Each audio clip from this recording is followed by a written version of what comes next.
There you are, dear one. You kept me waiting a bit, naughty thing. Oh dear.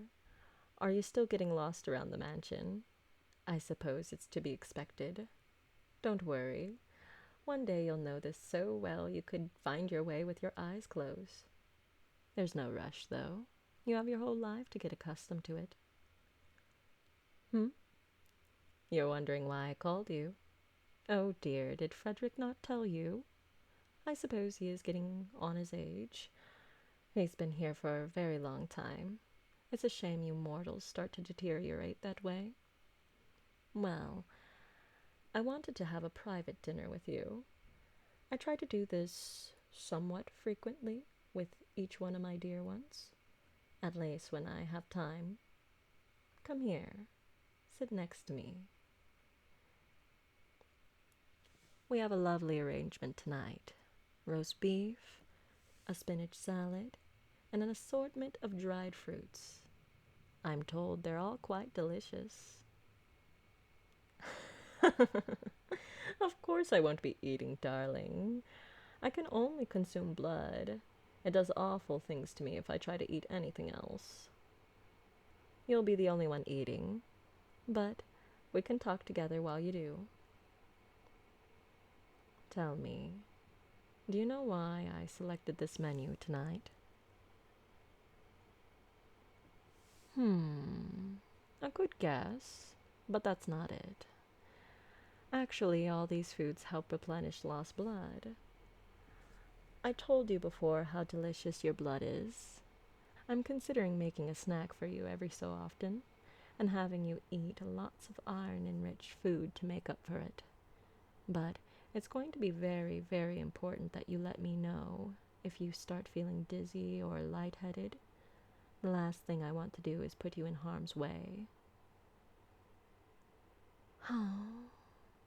If I ever did anything that caused you to be hurt, I don't know what I'd do to myself. Mortals like you all grow old and die eventually, but I don't want you to suffer. Not you or anyone else in my care. I... It's nothing. Please eat. I want you to enjoy this evening.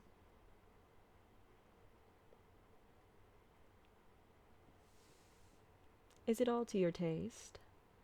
I can have the kitchen bring in something else if you'd like. Good. I'm glad you like it. Though I enjoy my work, my true passion is doting on my dear ones. Your smiling faces mean the world to me. Worried? My dear, if I look worried to you, then I'm afraid it's just your imagination. Let's talk no more of it. Just keep enjoying your meal. Actually, perhaps I should enjoy a meal of my own. I know it's not your turn again yet, but perhaps just a little snack. Show me your neck, dear.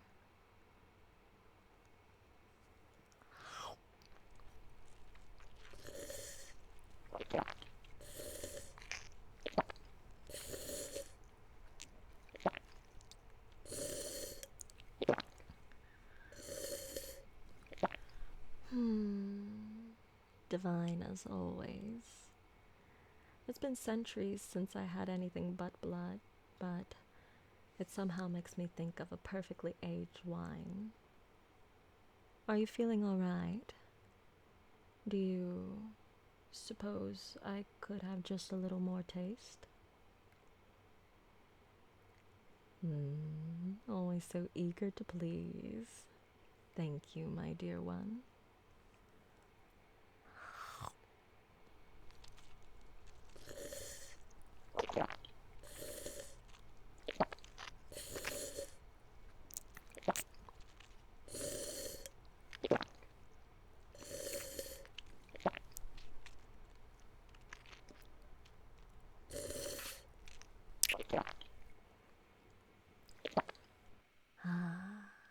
Honestly, I want more, but that will have to do for now.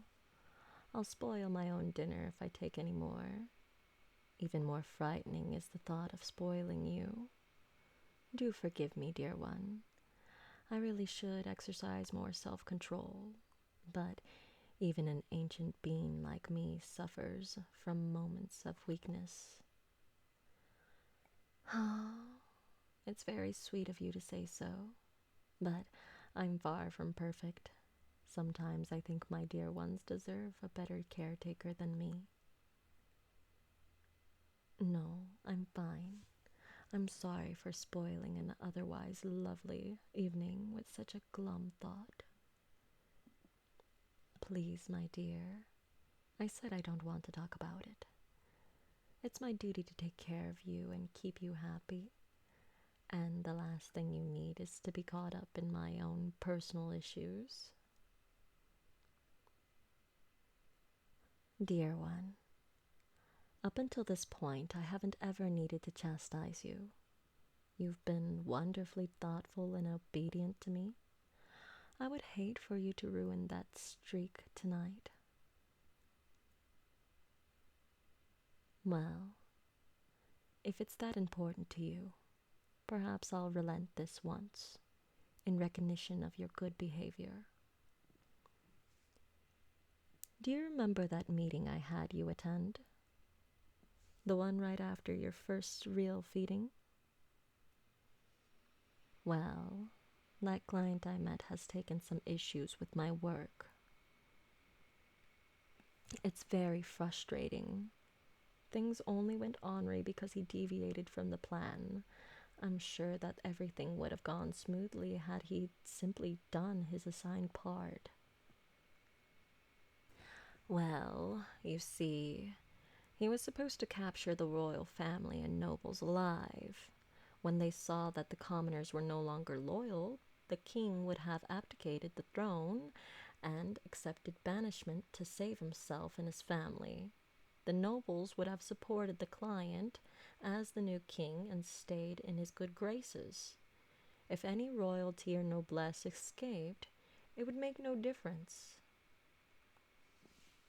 But that brutish oaf decided to execute them all instead.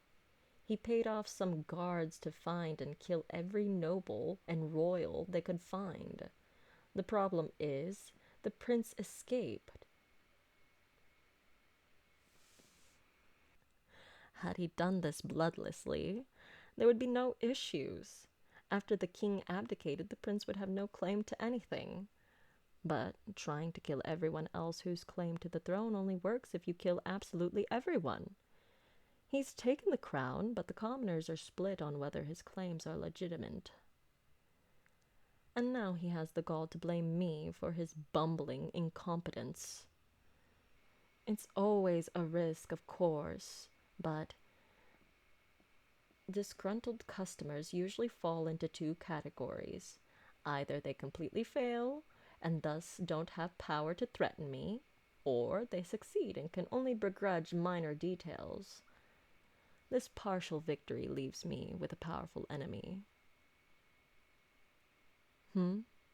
Oh, you silly thing. Of course it had nothing to do with you. No, you played your part perfectly during our meeting, but that is part of why I'm so worried. Though he's powerful, his divided subjects leave him with limited resources. I'm sure that he can't afford to hire a vampire hunter, certainly not one willing to enter the city filled with some of the most powerful vampires in the world, but he knows that I care for you. By using you as a statement, I may have made you a target. I really don't want you to worry. You are quite safe here, truly. The city is guarded, and my estate itself is guarded. Yet, I can't help but worry myself. What if he hires someone to hurt you or kidnap you and gets lucky? If my actions led to that, I couldn't forgive myself.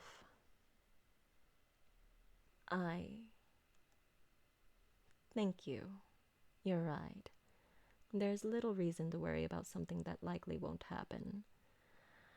I have the best security money can buy, and I myself am more than capable of protecting you. Although I say that, it's not easy to put worries to rest. Perhaps you would be willing to stay in my presence for a few days? It would ease my mind so. Wonderful. It will be much easier for me to have you here where I can see you. There is no force in the world that could bring you in harm's way as long as I'm there to safeguard you. Dearest, I want to thank you for insisting that I share with you. I'm sorry for being short with you before. I'm so much more powerful and experienced than all my dear ones that perhaps I don't trust you as I should. Mortals can show surprising strengths and insights at times. And it means so much to me that you care about my well-being, just as I care about yours. Lean a bit closer, will you? I wish to kiss your cheek.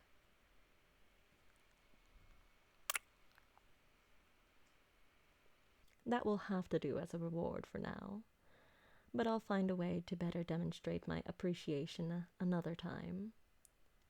My dear one will serve me faithfully, but few have shown a sort of initiative as you have. I expect great things from you, my sweet. Now, I think your dinner is getting cold. Please continue. We will need to make sure you can keep your strength. I hope that... Oh, one moment. Enter. Joanne, what is it?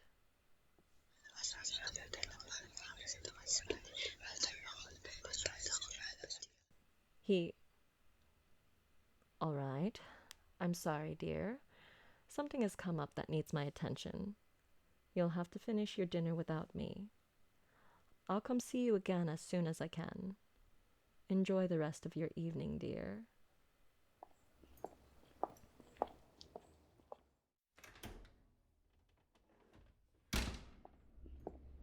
An attack? Are you sure? Did he give a hint as to when? No, never mind. We'll continue this conversation in my study.